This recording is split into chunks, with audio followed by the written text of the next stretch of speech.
Rural settlements.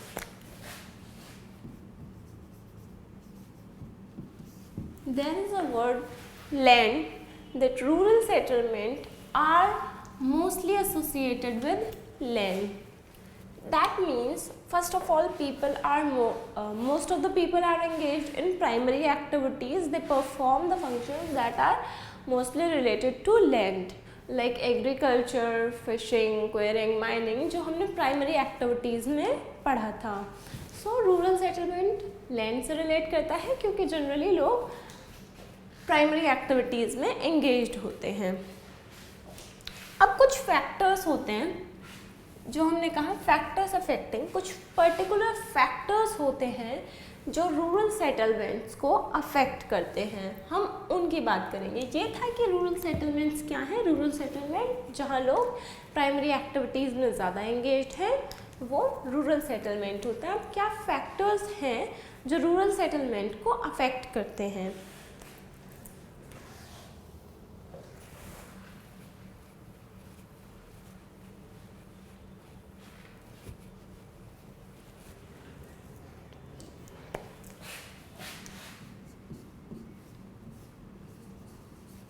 Factors affecting rural settlement.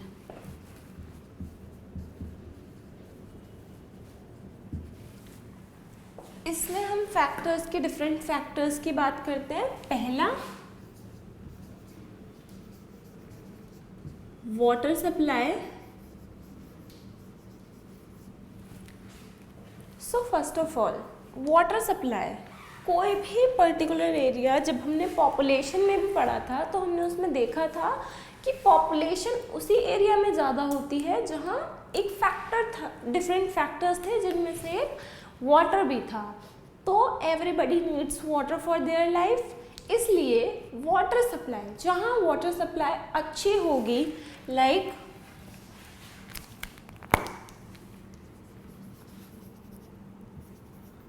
near river, pond, people will prefer to stay near these type of places where water is easily available. So जहाँ भी कोई river होगा, pond होगा, उसके आसपास लोगों का settlement होगा क्योंकि वो उन्हें वाटर की बेसिक नेसेसिटीज़ को फुलफ़िल करता है. उनकी वाटर की बेसिक नेसेसिटीज़ फुलफ़िल करते हैं, उससे उन्हें पानी मिलता है एंड वो अपना काम कर सकते हैं. स्पेशली जब हम रूरल एरियाज़ की बात कर रहे हैं, हम कह रहे हैं कि प्राइमरी एक्टिविटीज़ उनका मेन ऑक्यूपेशन होता है. तो प्राइमरी एक्टिविटीज़ में हम ये भी जानते हैं कि वाटर सप्लाई बहुत इम्पॉर्टेंट होती है क्योंकि फील्ड को एग्रीकल्चर पर्पस के लिए वाटर चाहिए होता है. So water supply is one of the factor that affects rural settlement.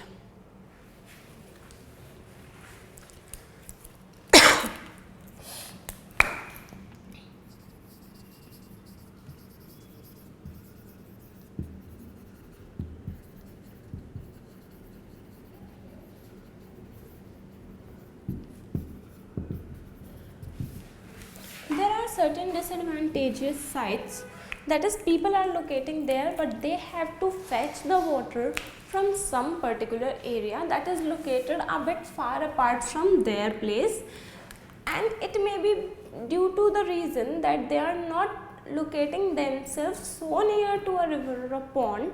We are saying that they are located near river and pond, but it's not like they are living on flood plains, बिल्कुल उसके किनारे पे बस गए.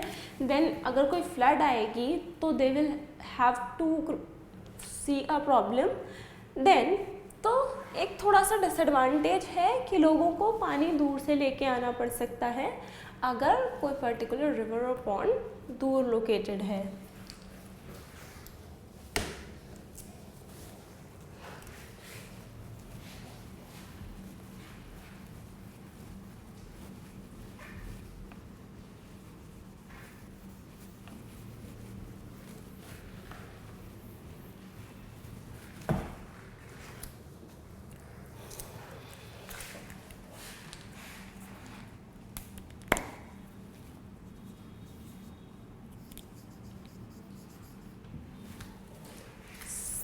Factor that affects rural settlement is land. हमने पहले ही बात करी है, लैंड तो रूरल सेटलमेंट से रिलेटेड है ही वर्ड, बिकॉज वहाँ प्राइमरी एक्टिविटीज़ होती हैं।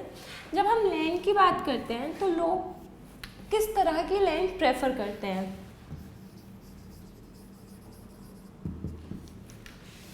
फर्टाइल लैंड, जिसमें बिकॉज फर्टाइल लैंड का agriculture is easily done on fertile land than compared on other types of soil.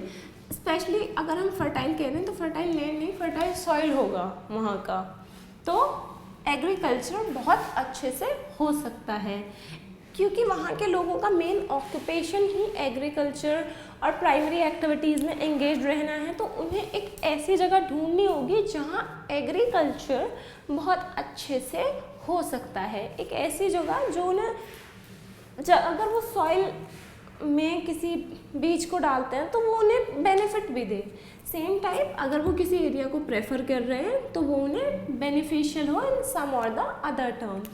तो फर्टाइल लैंड प्रेफर करते हैं in order to make settlement.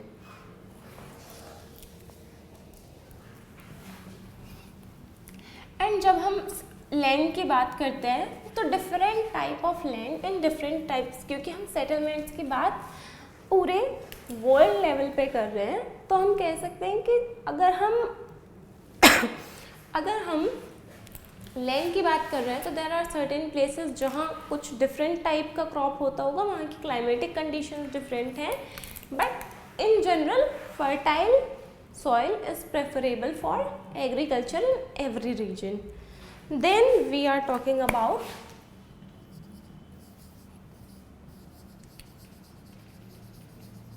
uplands. Upland is a word which is saying upland, that is ज़मीन के ऊपर। अब क्यों ज़मीन के ऊपर क्यों रहना है? Because of certain reasons, flood, अगर आप थोड़ा ज़मीन के तल से ऊपर हैं तो क्या फ्लड आपको बहुत ज़्यादा अफेक्ट कर सकते हैं, but if you are locating yourself near a river valley then definitely it will affect. But residing uplands, क्यों लोग अपलैंड्स रहना क्यों प्रेफर करते हैं? बिकॉज उसके सर्टेन रीजन्स हैं, and in particular areas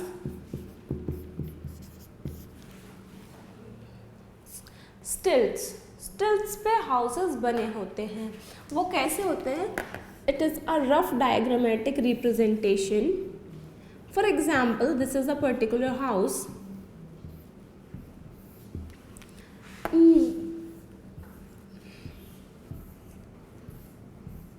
this is made on these stilts. The house is made on stilts, that is this is the land area and house is there. अगर हम generally देखें तो हमें पता होता है ये लैंड है और इसके ऊपर ही हमारे हाउसेस बने होते हैं, बट लैंड से थोड़ा ऊपर। क्यों? क्योंकि जब हम जहाँ स्टिल्स पाए जाते हैं वहाँ लैंड थोड़ा मार्शी होता है, स्वैम्पी होता है, तो अगर इस तरीके का घर नहीं बनाएंगे तो प्रॉब्लम होगी रहने में। और स्टिल्स का जब अपलैंड में घर बना होता है तो उसका क्या फ़ायदा होता है? It prevent from flood, insects that may enter the house, these type of advantages that is there when we are making houses on stilts. That is, ये हमने बात करी अपलैंड की जो लैंड से थोड़ा ऊपर है। So in order to prevent themselves from flood, insects and area ऐसा है कि वो नीचे घर नहीं बना सकते। Also there is a factor, जब हम बात करते हैं तो कुछ फैक्टर्स होते हैं जिनकी वजह से कुछ पर्टिकुलर चीज़ होती है। तो ये क्योंकि वहाँ का लैंड मार्शी स्वैम्पी टाइप का है, इसलिए लोगों को स्टिल्ट्स पे हाउस बनाने पड़ रहे हैं। अदरवाइज अगर वहाँ का लैंड अच्छा होता तो लोगों ने नीचे घर बना लिए होते, कोई प्रॉब्लम नहीं थी। But this was the factor because of which they are making houses on stilts. This was about Uplands.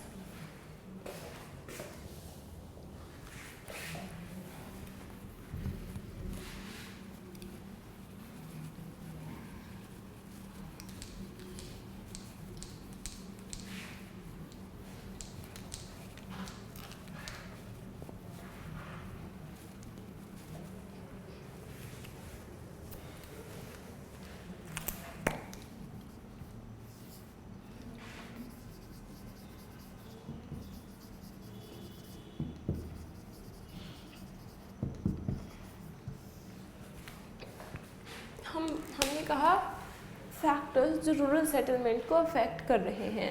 अब हमने कहा बिल्डिंग मटेरियल। अगर हम बहुत ही रूरल, एक्सट्रीमली रूरल एरियाज़ में जाएंगे तो हम देखेंगे कि वहाँ पे हाउसेस ब्रिक्स के कम बने होते हैं। In comparison they are made of mud और some material which they can locally avail. अब बिल्डिंग मटेरियल लाइक, जैसे हमने स्टिल्ट्स की बात करी तो उसके लिए वुड ज़रूरी है, मड, और अगर वो ब्रिक्स का बनाते हैं तो bricks. These are the different building materials which are used for making a house. तो बिल्डिंग मटेरियल जहाँ इजीली अवेलेबल होगा लोग वहाँ रहना प्रेफर करेंगे ताकि वो मटेरियल अवेल कर सकें और अपना सेटलमेंट बना सकें। उसके लिए बिल्डिंग मटेरियल का होना ज़रूरी है। सो वुड, मड, ब्रिक्स ये कुछ ऐसे मटेरियल हैं जिनसे घर बनाया जा सकता है। बट अगर हम बात कर रहे हैं पोलर रीजन्स की,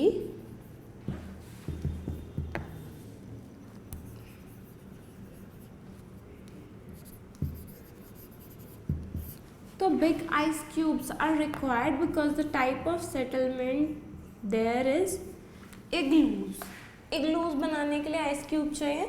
इग्लूज अब इंसान बना तो ले, अगर हम पर्टिकुलरली पोलर रीजन्स की बात कर रहे हैं तो इग्लूज बनाएंगे, बट उसके लिए भी तो कुछ चाहिए, आइस क्यूब चाहिए उसे बनाने के लिए। So these are the different factors that are affecting a rural settlement because जहाँ पे building material होगा लोग वहाँ अपना घर बनाना प्रेफर करेंगे। So these are the materials which are included in building material because of which people are residing near them.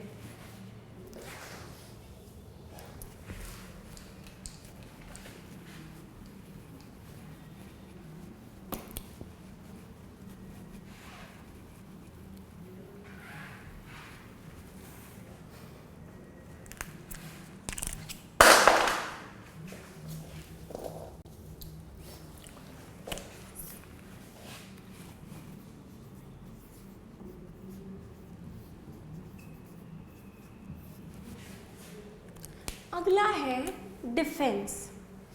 अब defence purpose के लिए अगर हम थोड़ा हिस्ट्री में जाएं और देखें कि डिफेंस के लिए लोग क्या करते थे, हिली एरियाज़ के पास फोर्ट्स बनाते थे। फोर्ट्स की बहुत आगे तक फैली हुई दीवारें, ताकि सामने से कोई पर्सन आए तो वो इजीली फोर्ट्स में एंटर ना कर सके। So these are the purpose for defence. And specially कुछ एरियाज़ में सैंड का इस तरह का स्ट्रक्चर बना होता है जिसके पीछे कोई पर्सन हाइड कर सकता है, और अगर अटैक हो रहा है तो वो इन साइड से अटैक कर सकता है।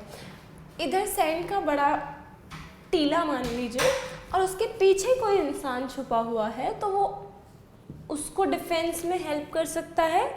So this is another factor, defence, which is affecting rural settlement.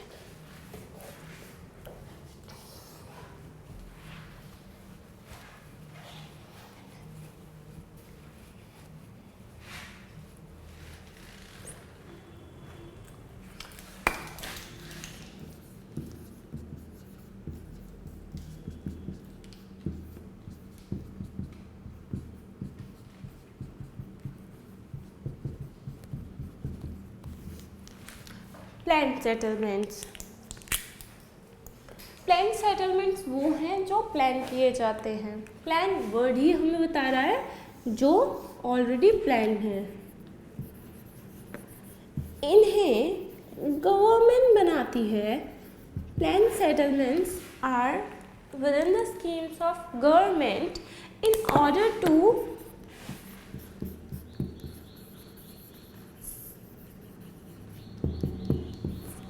विलेजाइजेशन, जैसे अर्बनाइजेशन है, एक विलेजाइजेशन है, जिससे लोगों को थोड़ी बेटर फैसिलिटीज़ मिल सके, विलेजेस वालों को, उनके लिए गवर्नमेंट प्लान सेटलमेंट्स बनाती है।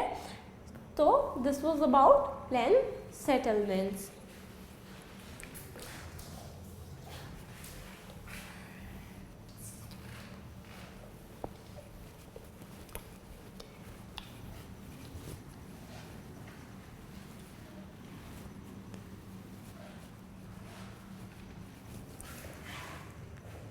ये था रूरल सेटलमेंट के factors.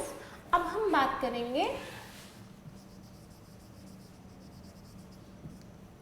Patterns of rural settlements.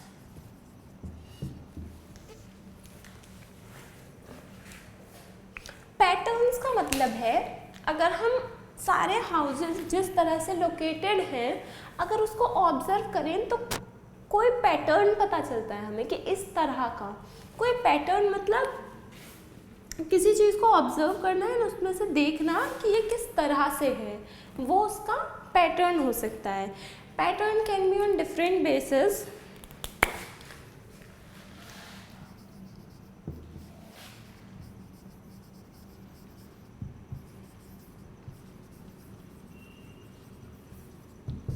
On the basis of settings. हम सेटिंग्स की बात करें तो हमें पता चलता है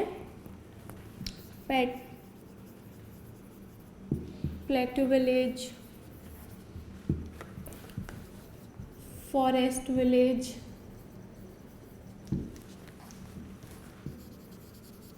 कोस्टल विलेज, किस जगह, किस फिजिकल फीचर में एक पर्टिकुलर विलेज सेटल्ड है, उसके बेसिस पे हम डिफरेंट विलेजेस को डिस्टिंग्विश कर सकते हैं। अगर हम बहुत सारे विलेजेस को रख के देखें तो कुछ होंगे जो फॉरेस्ट एरिया में होंगे, प्लेट्यू एरिया में होंगे, कोस्टल एरिया में होंगे, तो हम उनको टर्म कर सकते हैं coastal village, forest village, plateau village, and जिस भी फिजिकल कंडीशन में वो है। देन बात आती है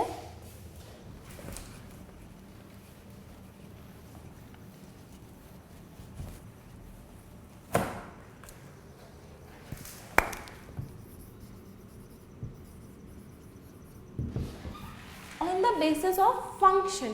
फंक्शन मतलब वो क्या फंक्शन परफॉर्म कर रहे हैं। Fishing village,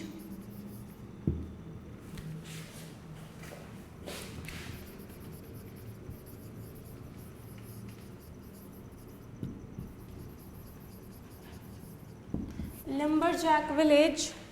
So these are the two examples, that is to tell what type of function, that means उस particular village में क्या prevalent है, जो ज़्यादा होता होगा उसके basis पे। For example coastal areas में fishing होती है, तो अगर हम उसको function के basis पे कहें तो वो फिशिंग विलेज कहा जा सकता है। अगर वहाँ फिशिंग बहुत ज़्यादा होती है तो किसी भी पर्टिकुलर फंक्शन के बेसिस पे किसी विलेज का कैटेगराइजेशन करना, जैसे फिशिंग विलेज, लंबरजैक विलेज जहाँ वुड कलेक्शन होता हो, तो ये हुआ on the basis of function.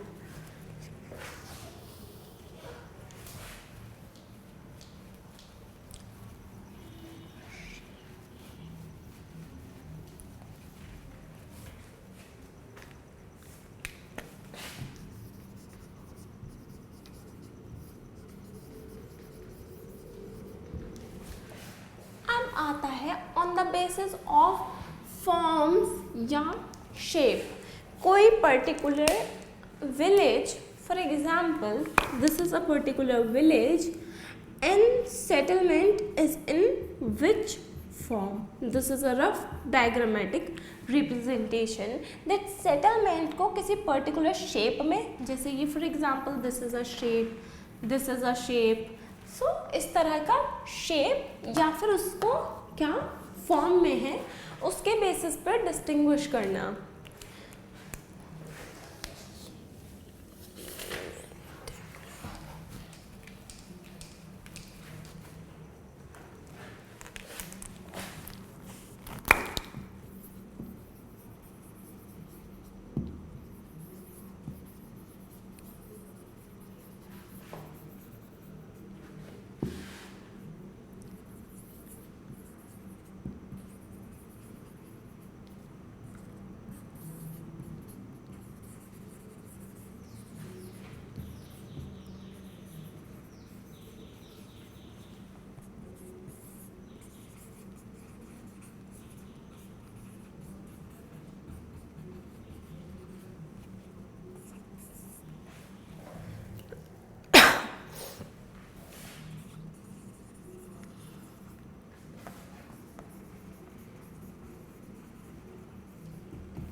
जब हमने बेसिस और on the basis of forms या शेप की बात करी तो शेप ज्योमेट्रिक शेप हो सकती हैं, क्योंकि अगर हम सेटलमेंट की बात करें तो वो किसी पर्टिकुलर शेप में होंगे बिकॉज ऑफ सर्टेन रीजंस. तो उसके बेसिस पे linear settlement, rectangular settlement, circular settlement, T shaped, Y shaped settlement, star like pattern, double village. So these are the types of pattern that exhibit. जब हमने कहा patterns की बात करी, patterns देखें तो इस तरह के different patterns होते हैं. अब linear settlement, linear word ही बोल रहा है जो linear है.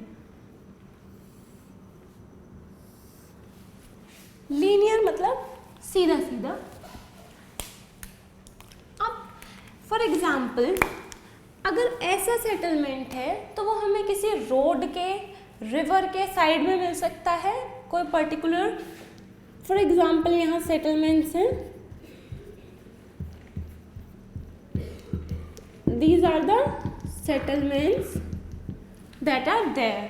अगर हम सेटलमेंट की इसकी बात करें तो उसके लिए या तो पर्टिकुलर कोई रोड हो या रिवर हो जिसकी वजह से वो लीनियर है. अगर किसी रोड या फिर रिवर के साइड में जो सेटलमेंट मिलता है हम उसे कह सकते हैं कि it is a linear settlement pattern. So this was about linear. जब हम रेक्टेंगुलर की बात करते हैं, rectangular means this type of is called rectangular. तो this type of settlement may be found in the condition like for example where two roads are intersecting at 90 degree angle, then we can say यहाँ जो settlement located होगी यहाँ, these are like rectangular settlement pattern. जब हम उस तरह के pattern को देखते हैं तो हम कह सकते हैं this is a rectangular settlement pattern. अब हम बात कर रहे हैं सर्कुलर की.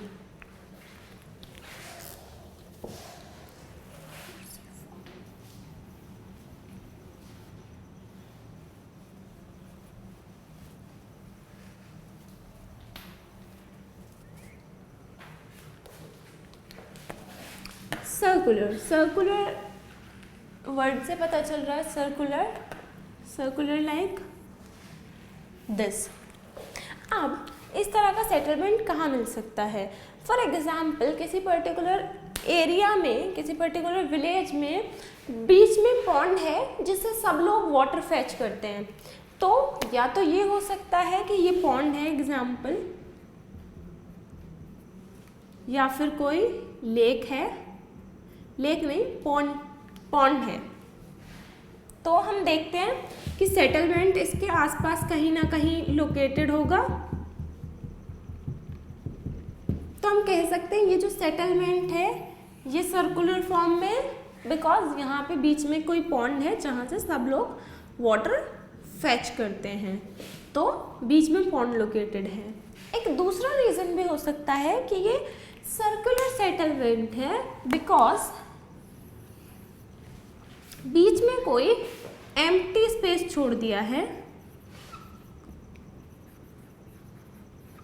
जहाँ एनिमल्स रह सके in order to prevent the animal from the wild animals that are outside the settlement।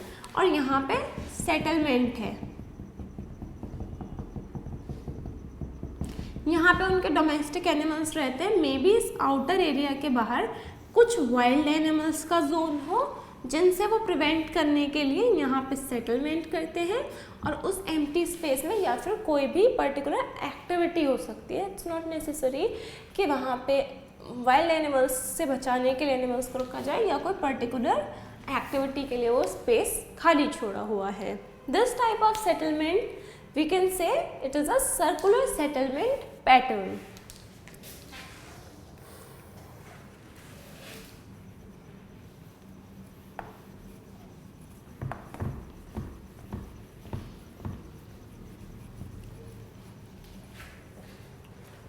अब हम बात कर रहे हैं टी शेप्ड या वाई शेप्ड सेटलमेंट की।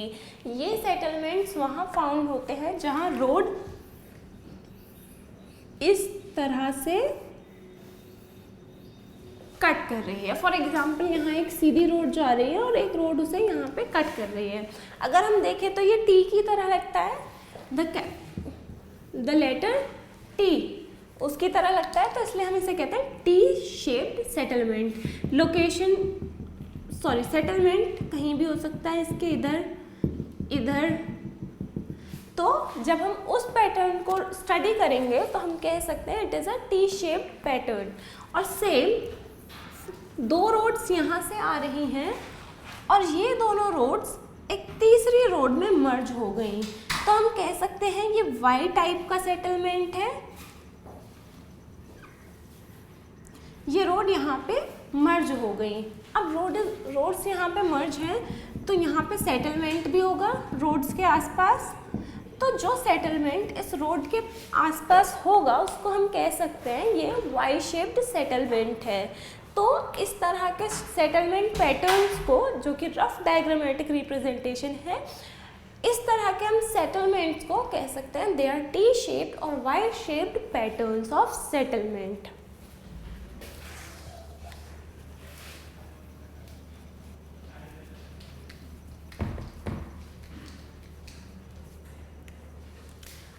Star like pattern.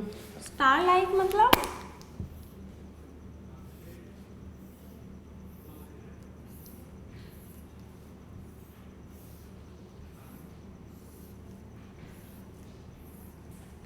ये है स्टार लाइक पैटर्न। ये कहाँ पे होता है? जहाँ पे बहुत सारी रोड्स एक जगह पे मर्ज कर रही हैं। बहुत सारी रोड्स एक जगह पे अगर मर्ज कर रही हैं तो उसके आसपास जो सेटलमेंट होगा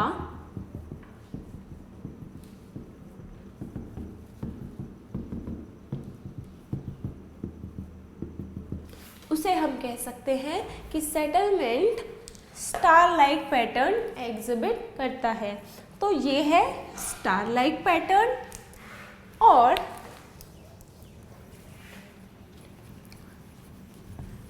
फाइनली हमारे पास है डबल विलेज। डबल विलेज क्या है?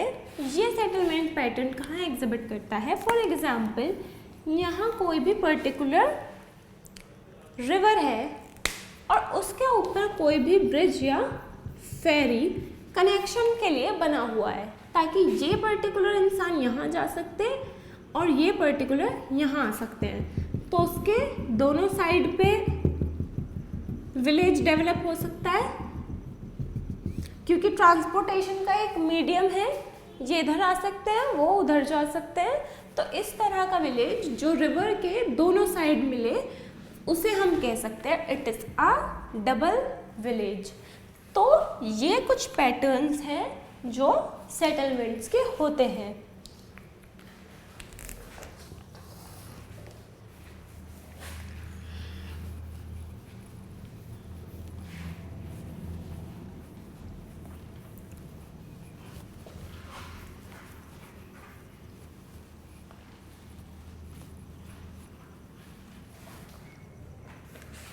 तो ये था पैटर्न्स ऑफ रूरल सेटलमेंट। अब हम बात करते हैं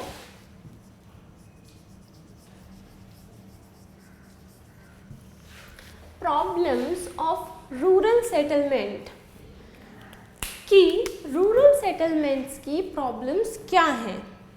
पहली problem,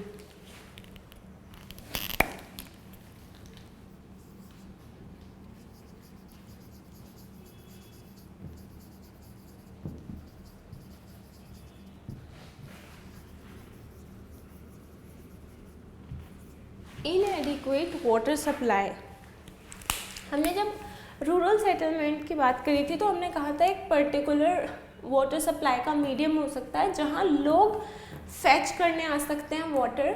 so water supply is इनएडिक्वेट in terms of लोगों को दूर दूर से पानी लेके आना पड़ता है।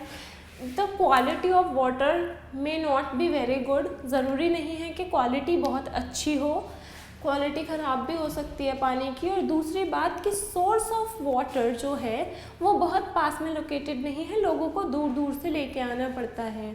But nowadays there is a new thing that people can do in order to fetch water. वो हैंड पम्प्स लगवा सकते हैं अपने घर में। So this is a solution. But here we are talking about problems. तो लोगों को दूर दूर से पानी लेके आना पड़ता है जब हम रूरल सेटलमेंट्स की बात करते हैं। क्वालिटी बहुत अच्छी नहीं हो सकती है पानी की। सो this is the basic problem that the people of rural settlements में फेस।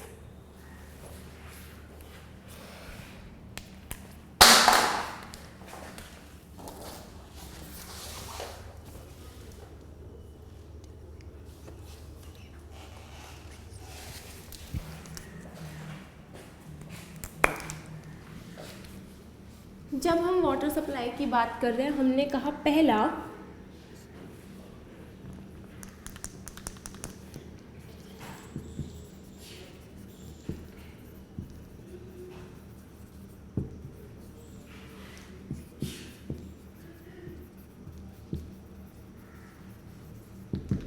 और दूसरा quality may not be very good, because of which water borne diseases हो सकती हैं like jaundice, cholera. These type of waterborne diseases may take is due to the quality, deteriorated quality of water, और वो settlement से थोड़ा दूर located हो सकते हैं।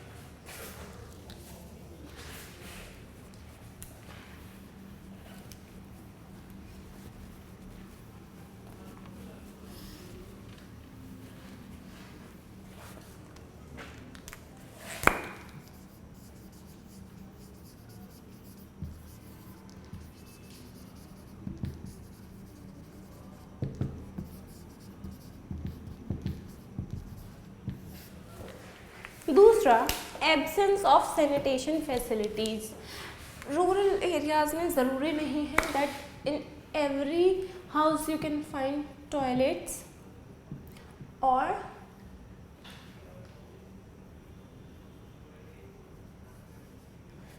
जहाँ आपको गार्बेज फेंकना है वो प्रॉपरली मेंटेन नहीं है। ज़रूर बहुत से एरियाज़ हैं जहाँ आज भी टॉयलेट्स नहीं हैं, गार्बेज ऐसे ही फेंक दिया जाता है। So these are the types of facilities that are not there in rural areas. तो हम बात करते हैं कि ये भी एक प्रॉब्लम है, उसकी वजह से हेल्थ इश्यूज़ होते हैं, health are affected, health affect होती है लोगों की जिसकी वजह से। So this is another problem of rural settlement.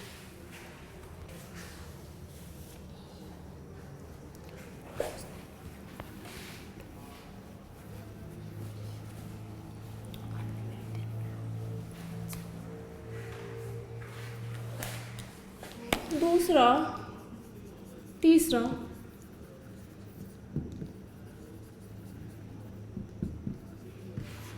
अगर हम in terms of building material बात करें तो हमने बात करी थी they are made of mud, wood, and also they are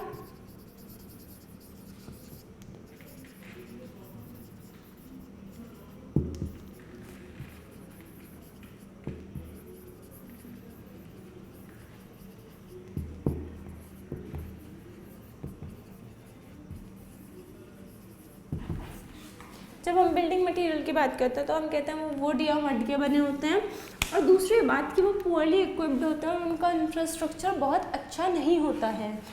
हम बात कर रहे हैं प्रॉब्लम्स की, तो how mud and would can create a problem. Mud, अगर बारिश हो गई तो मड का जो घर बना होगा उसमें प्रॉब्लम होगी, वो या तो ढह सकता है या कुछ मड थोड़ा ख़राब हो सकता है। दिस टाइप ऑफ थिंग्स में टेक प्लेस। वुड में पानी लग जाएगा तो उसमें कुछ टाइम बाद दिमाग में लग सकता है। This type of things that create problem in rural settlement, then they need proper maintenance each and every time. They need proper maintenance because they are made of such type of materials. This was another problem. And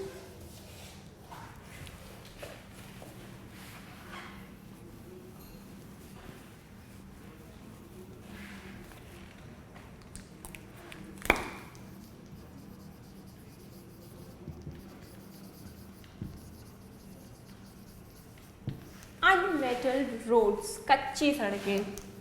सड़कें कच्ची होती हैं तो उससे transportation बहुत अच्छे से possible नहीं हो पाता है। और दूसरी बात, अगर अनमेटल्ड रोड्स रहती हैं, फॉर एग्ज़ाम्पल अगर वहाँ पे बारिश हो गई तो पूरा ही रास्ता हिंडर हो जाता है, प्रॉब्लम हो जाती है ट्रांसपोर्टेशन को ईजीली कैरी ऑन करने में, ट्रांसपोर्टेशन पॉसिबल नहीं हो पाता है। और दूसरा प्रॉब्लम है कि अगर सीज़न रेनी सीजन में इट इज़ वेरी डिफ़िकल्ट कि अनमेटल्ड रोड पे ट्रांसपोर्टेशन पॉसिबल हो।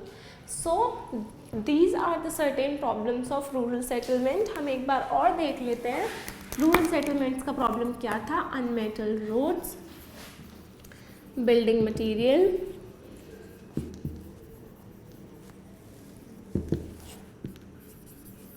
sanitation problem,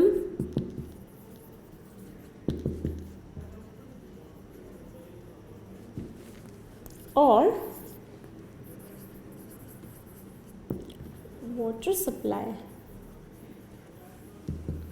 सो ये प्रॉब्लम्स हैं रूरल सेटलमेंट की।